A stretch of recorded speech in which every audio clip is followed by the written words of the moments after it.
Peço mais uma vez desculpa por esse olho inchado, gente, mas olha, eu tô num mistério com Deus que o Senhor tá me pegando de madrugada. E aí, quando eu vou dormir, já é alta madrugada, mas eu tô com o Senhor. E aí, quando eu vejo, já tenho que acordar pra live, mas o Senhor sabe de tudo que ele faz, né?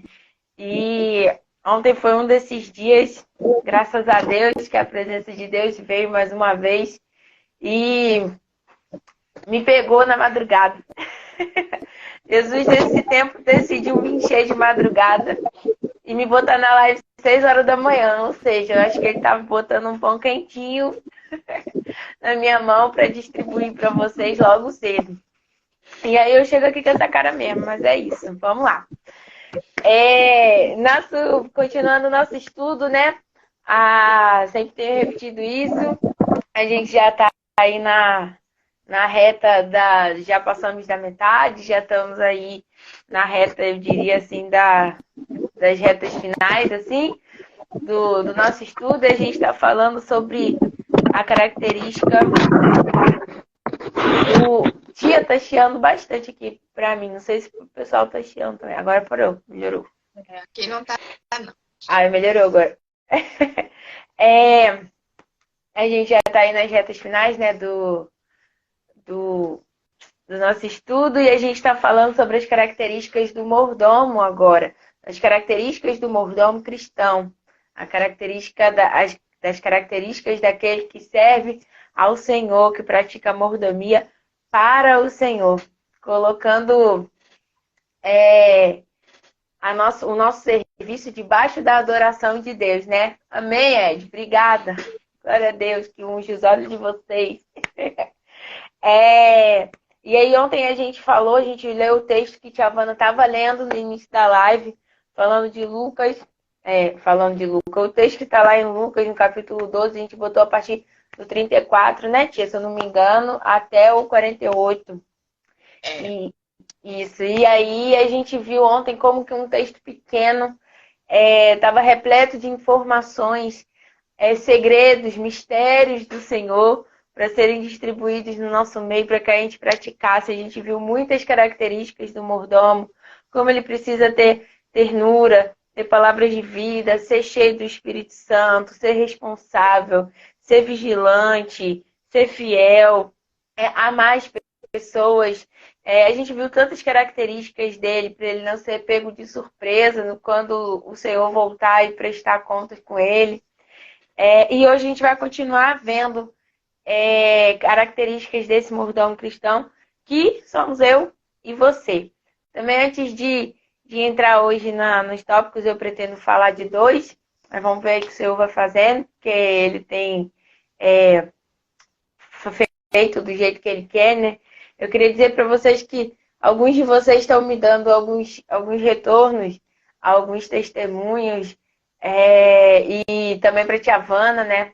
E isso tem me deixado muito feliz mesmo, porque o Senhor tem alcançado vocês, o Senhor tem falado ao coração de vocês, o Senhor tem dito, ministrado de maneira individual a vocês tudo que a gente está fazendo aqui, não só de maneira coletiva, mas de maneira individual. E eu louvo ao Senhor por causa disso, eu louvo ao Senhor que a palavra está sendo viva e eficaz como ela sempre é, e que nós estamos aqui distribuindo essa palavra para vocês. Então eu oro mais uma vez e peço que o Senhor hoje ministre o coração de vocês, fale ao coração de vocês com a palavra poderosa dele, porque não é sobre mim nem sobre Tia Havana, mas sobre o que só ele faz, só ele pode fazer, porque só ele é o nosso Deus, não há outro além dele. Amém? Hoje a gente vai falar de uma outra característica do mordomo, que é o governante da casa. E a gente vai trazer isso para o reino de Deus, a gente vai trazer isso para a mordomia cristã. Então, uma outra característica desse mordomo cristão é que ele é esse governante da casa. Que casa é essa? É a igreja? O reino.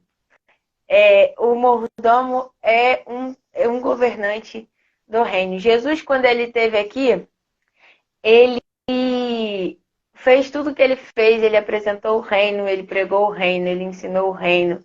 Ele falou, gente, olhem para mim, porque eu sou igualzinho meu pai. Tudo que vocês estão vendo em mim, vocês estão olhando para o pai e vocês estão percebendo em mim tudo que ele é.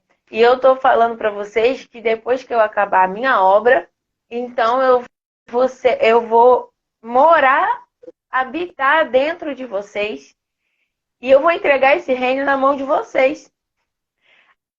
A grosso modo, resumindo muito todas as coisas que Jesus falou aos discípulos, ele teve a coragem, ele teve a confiança de entregar o reino que o Pai entregou a ele na nossa mão, na mão dos mordomos, dos discípulos, na mão daqueles que ele separou e escolheu à medida que foi entregando o coração para ele. Quando eu olho para isso, eu fico pensando, Jesus, o que foi que o Senhor fez? Mas eu também fico pensando como que Jesus confia no ministério do Espírito, no ministério do Espírito Santo em nós, no poder da palavra de Deus em nós.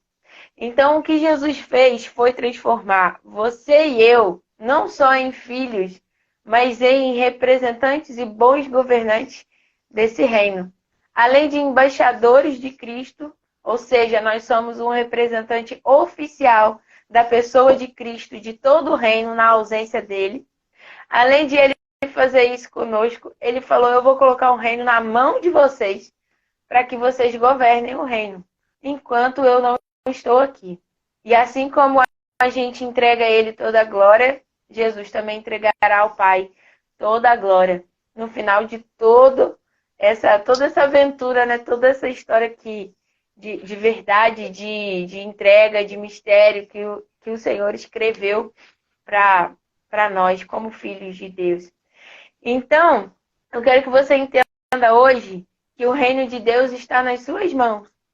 O reino de Deus está em você, está entre mim e você. Ele está conosco, está em nós, está nas nossas mãos. É uma responsabilidade que Jesus nos deu, administrar o reino aqui na terra. Por que aqui na terra? Porque ele continua sendo o rei do reino. Mas enquanto ele não está, lembra lá na parábola que o Senhor foi fazer uma grande viagem? Enquanto ele não está, enquanto ele não volta, ele falou, vocês vão ser os meus embaixadores. Então, além de governantes, nós somos embaixadores. O que é isso? Na ausência dele, estou repetindo mais uma vez para fixar. Na ausência dele, nós decidimos. Na ausência dele, daqui, da presença, da ausência dele aqui na Terra, da presença física dele, né? Porque ele está conosco. Nessa ausência física dele, nós decidimos. Enquanto o povo não pode olhar para ele, aqui na Terra, diretamente, porque quando ele vier sobre as nuvens, todo olho verá. Mas enquanto ele não vem sobre as nuvens e todo olho ainda não viu, as pessoas vão olhar para nós e vão enxergar Jesus e o reino. Isso é ser embaixador do reino.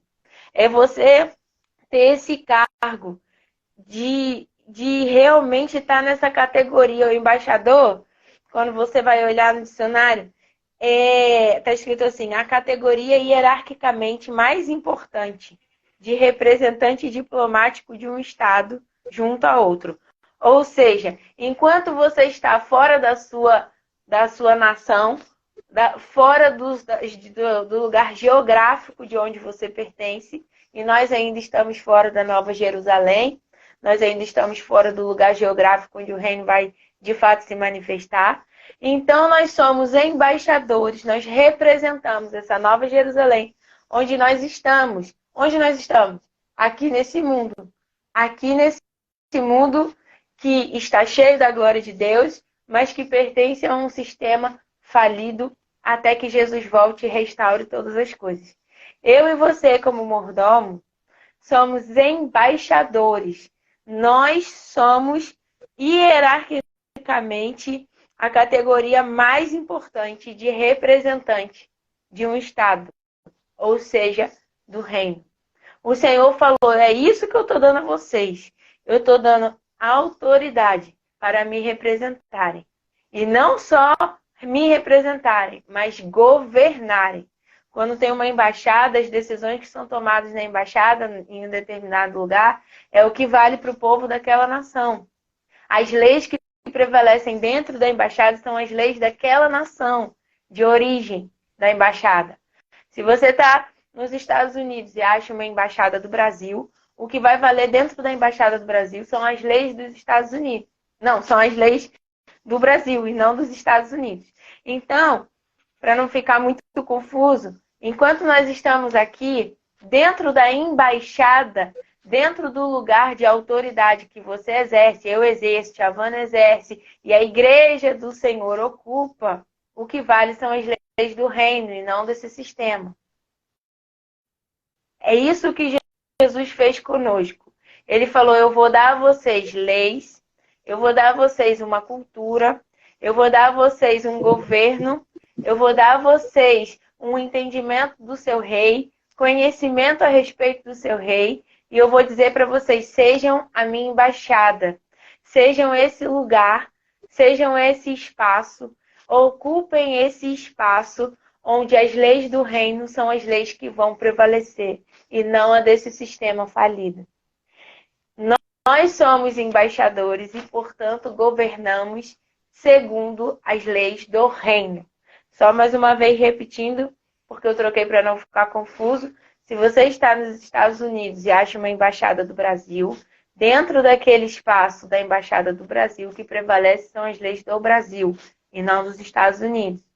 Então, dentro do espaço onde a igreja ocupa, a igreja está, vale as leis do reino, da Nova Jerusalém, que é de onde ela vem, para onde ela vai voltar, e não as leis do sistema desse mundo. Então foi isso que Jesus fez comigo e com você, quando ele entregou o reino na nossa mão. Ele falou assim, vocês como mordomos, como os discípulos, eu estou parafraseando, né? Vocês vão simplesmente ter o reino em vocês e entre vocês.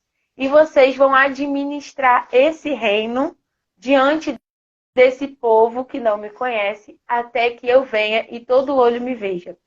Quando eu penso nisso, me dá muito temor, porque é uma responsabilidade enorme o que Jesus deixou na nossa mão. Nós jamais seríamos capazes de fazer isso sem o Espírito Santo, porque é o Espírito Santo que nos faz entender o reino, viver o reino, praticar o reino. Lá em 1 Pedro 2, 9 e 10, dois versículos muito conhecidos, né? Diz assim, vocês, porém, são povo escolhido, reino de sacerdotes, nação santa, propriedade exclusiva de Deus. Aí a gente vibra, né? E é para vibrar mesmo, tá, gente? Porque isso aqui é um privilégio, é uma honra, é graça pura sobre nós, nosso Deus perdoador, redentor, libertador. Mas o versículo continua, porque Deus não fez isso para que a gente simplesmente fique desfilando como mais que vencedores por aí. Ele tem um fim, ele tem uma finalidade. E olha só o que continua. Assim, ou seja, já que vocês foram feitos tudo isso, vocês poderão fazer o seguinte. Vocês podem mostrar às pessoas como é admirável aquele que os chamou das trevas para a sua maravilhosa luz. Nós, como bons mordomos, fomos feitos esse reino, esse governante, fomos feitos nação santa, povo escolhido, a fim de que a gente mostre para as pessoas quem Deus é, como Jesus fez.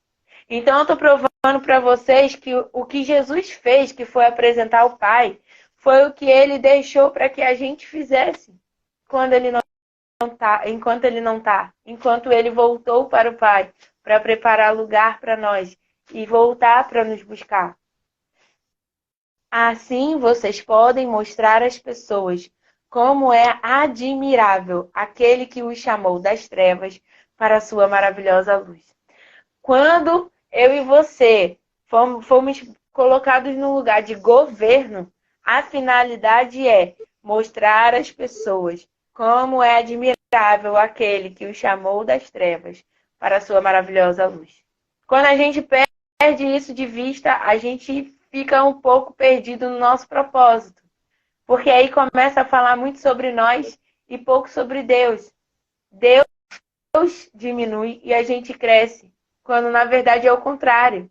A gente precisa diminuir para Deus crescer. Como eu disse ontem, o bom mordomo é aquele que tem a capacidade de se diminuir para que a luz de Cristo prevaleça. Antes vocês não tinham identidade como povo, agora são povo de Deus. Antes não haviam recebido misericórdia, agora receberam misericórdia de Deus. O mordomo faz parte do povo, o mordomo recebeu misericórdia da parte de Deus, e o mordomo é aquele que foi colocado numa posição de governo, numa posição de reino. Para quê? Para mostrar aquele que o chamou das trevas para a sua maravilhosa luz. Lá em 2 Coríntios 3:6, deixa eu só botar aqui ativar aqui meus dados, porque a luz piscou, aí se a luz cair, tá os dados aqui. Pronto. Lá em 2 Coríntios 3:6, diz assim, olha, ele nos capacitou para sermos ministros da nova aliança, não da lei escrita, mas do Espírito. A lei escrita termina em morte, mas o Espírito dá vida. Eu quero destacar aqui nesse versículo a palavra sermos ministros. Eu quero dizer para vocês o que é ser ministro. Esse ministro, quando a gente vai lá para o original, é uma palavrinha que se chama huperetes. Huperetes. E o que isso representa? Essa palavrinha representa a função que os escravos tinham antigamente nos navios. Não sei se vocês já viram em filme, se vocês já viram alguma cena dos navios antigos de madeira, né? Aqueles navios mesmo grandes de guerra, que os escravos ficavam na parte de baixo remando. E enquanto eles remavam, o navio se mexia. Eles ficavam no andar inferior do navio. Eles não enxergavam para onde o navio estava indo. Eles não opinavam aonde o navio estava indo. Eles só remavam. E enquanto eles remavam, o navio se mexia. Para onde? Para o destino em que o capitão do navio estava direcionando o navio. Quem virava o leme do navio era o capitão. Mas quem remava eram os huperetes. Eram esses escravos. Eram esses ministros. O que eu quero dizer para vocês? Que o mordomo é aquele que se entrega completamente à direção do capitão.